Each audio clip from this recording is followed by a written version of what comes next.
Hello and welcome to Smart Eyes Foundation. In this video, we will discuss pre-secure of 19th of November. 19th नवंबर का जो pre-secure है हम लोग उसको discuss करेगा.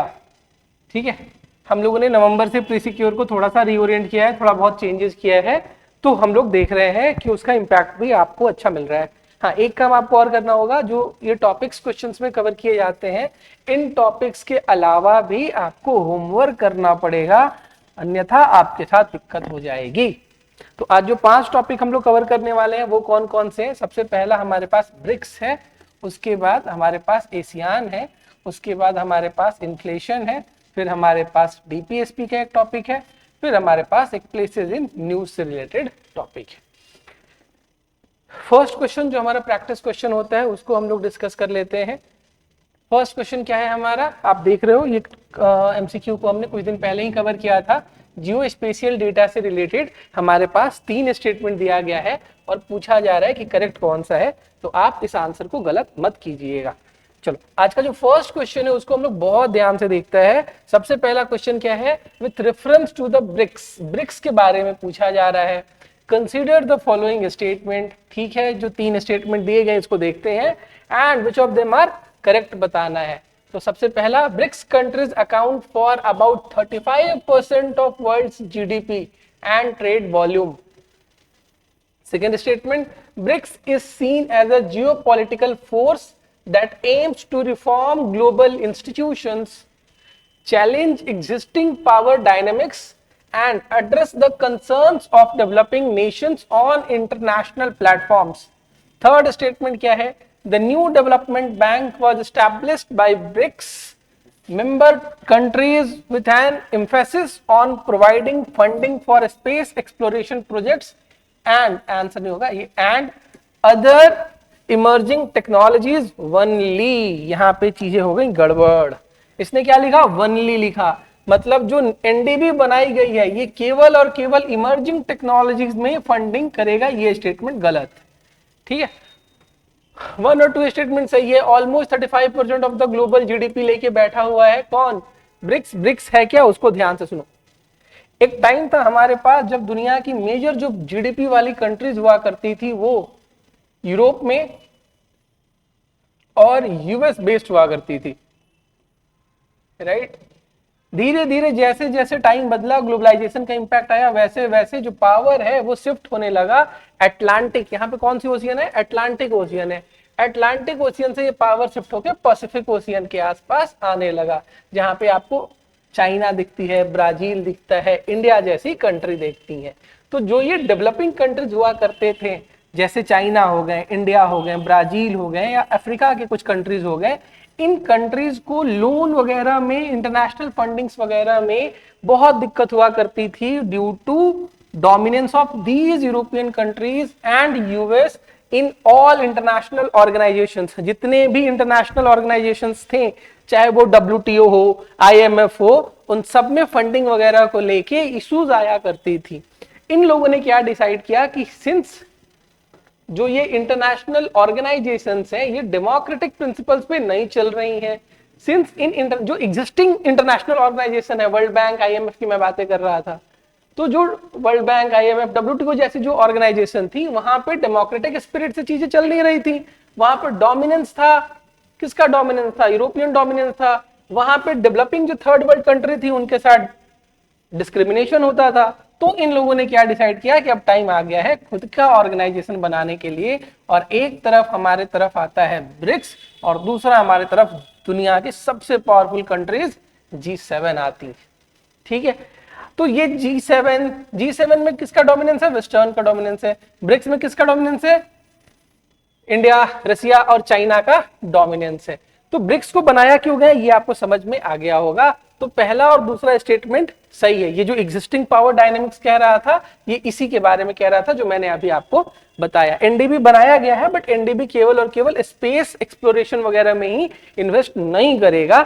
जितने भी इंफ्रा हो गया या फिर आपकी जो भी सस्टेनेबल डेवलपमेंट वाले प्रोजेक्ट्स वगैरह हो गई उसमें भी हमारा एनडीबी क्या करेगा, इन्वेस्ट करेगा. पहला और दूसरा स्टेटमेंट मैंने आपको बताया. अब यहाँ पे आपको पहली होमवर्क करनी है बेटा. पहला होमवर्क ये है कि जो न्यू मेंबर्स ऐड हुए हैं, जो न्यू मेंबर्स ऐड हुए हैं ब्रिक्स में, आपको उनके बारे में बताना है कि वो कौन कौन से मेंबर्स हैं जो ब्रिक्स में ऐड हुए हैं। Very very important for your exam. इसको आप लोग एक बार पढ़ के आना, आपका ये होमवर्क करो, फिर हम लोग इसको प्री सिक्योर में एक बार कवर भी करेंगे। तो अब चलते हैं सेकंड स्टेटमेंट की तरफ। सेकंड स्टेटमेंट आपका एशियान के रेफरेंस में स्टेटमेंट दिया गया है और पूछ रहा है करेक्ट कौन सा है। With reference to ASEAN, that is the Association of Southeast Asian Nation, consider the following statement। सबसे पहला स्टेटमेंट क्या है? ASEAN was established in 1967 through Bangkok Declaration।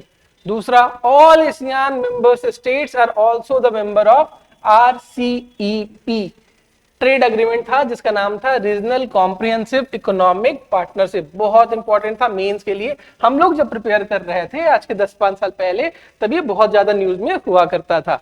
Third statement, the Asian summit is held annually to discuss regional cooperation and development. आपको बताना है इसमें से कौन सा स्टेटमेंट सही है, कौन सा स्टेटमेंट गलत है। तो सेकंड वाला स्टेटमेंट गलत है, क्योंकि सारे के सारे एशियान के जो मेंबर हैं वो जरूरी नहीं है कि ट्रेड एग्रीमेंट में पार्टिसिपेट करेंगे। ऑब्वियस सा बात है, एशियान बनने का जो ऑब्जेक्टिव था वो अलग है, आरसीईपी ट्रेड एग्रीमेंट है, इसका अलग है ऑब्जेक्टिव। तो जरूरी थोड़ा ना है कि जो भी एशियान के मेंबर्स हैं वो सारे के सारे इस ट्रेड एग्रीमेंट को एक्सेप्ट कर ले। तो ऐसे थॉट प्रोसेस से भी आपको लग सकता है कि ये स्टेटमेंट गलत है। हालांकि आप जितना ज्यादा पढ़ोगे उतना बेहतर है। थॉट वॉट प्रोसेस ठीक है, वो धीरे धीरे प्रैक्टिस और एक्सपीरियंस से आता है, बट भगवान ना करे कि आपको बहुत ज्यादा एक्सपीरियंस हो। ठीक है, स्टेटमेंट 1 करेक्ट है आपका। एशियान को कब बनाया गया था? 1967 में बैंकॉक डिक्लेरेशन से बनाया गया था, और जो फाउंडिंग मेंबर थी वो IMPST। मैं ऐसे याद कर लेता था, एक्रोनिम्स वगैरह बना के याद होता था। That is Indonesia, Malaysia, Philippines, Singapore and Thailand हुआ करता था। थर्ड वाला स्टेटमेंट मैंने आपको बताया कि एनुअल मीटिंग्स वगैरह हुआ करती थी। उसके बाद एक इन्फ्लेशन का टॉपिक आया है। इन्फ्लेशन वगैरह न्यूज में था, आपको हमेशा WPI CPI वगैरह देखने को मिल जाएगा। तो उससे रिलेटेड जो क्वेश्चन है वो मैं आपके साथ डिस्कस कर रहा हूं। आपको WPI और CPI के बीच जो डिफरेंस होता है, इकोनॉमिक्स क्लास में जो प्रशांत सर ने आपको पढ़ाया होगा, तो वहां पे जो दो टर्म आपको पढ़ाए होंगे WPI और CPI, उससे रिलेटेड 4 स्टेटमेंट दिए गए हैं। आपको बताना है इसमें से करेक्ट कौन सा है। तो जो WPI है, it measures the price changes of goods at the wholesale level. बिल्कुल सही बात है। Whereas the CPI tracks the changes in retail prices paid by the consumer। अब ये कंज्यूमर प्राइस इंडेक्स है, तो किसका प्राइस? कंज्यूमर का प्राइस। WPI में पहला वर्ड क्या है? होलसेल का प्राइस। ये स्टेटमेंट सही है। दूसरा क्या है? The WPI includes services in its basket whereas CPI includes only goods। ये स्टेटमेंट रिवर्स है, गलत है। Third statement, CPI is used primary measure of inflation for monetary policy decisions in India। मतलब CPI को ही बेस माना जाता है, ये सही है स्टेटमेंट। क्योंकि अगर आप WPI लेते हो और एक तरफ आपके पास CPI है, तो इन्फ्लेशन का ज्यादा करीब वाला जो पैरामीटर है दैट इज CPI ना। कंज्यूमर को तो ये प्राइस पे करना पड़ता है ना, तो आप होलसेल पे आपको डेटा एक्यूमुलेट करना कीजिए, बट कंज्यूमर सेंट्रिक तो CPI ही है ना। तो यही बात यहाँ पे लिखी गई है।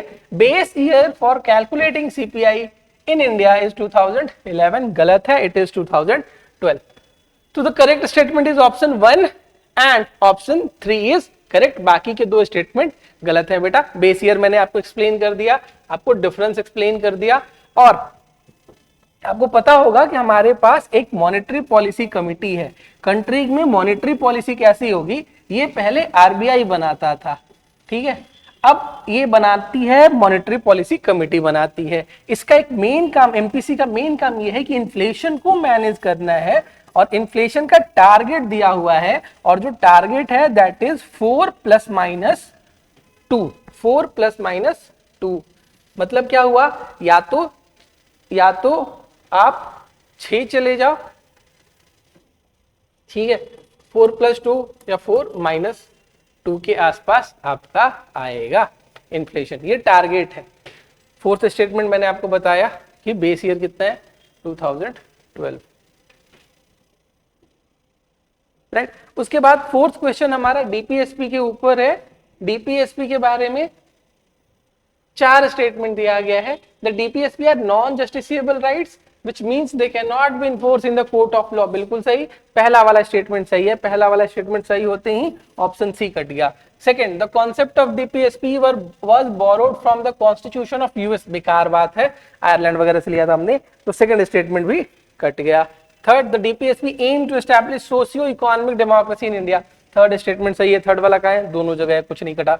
The implementation of DPSP is dependent only on financial resource of the state. गलत बात है, फोर्थ स्टेटमेंट गलत।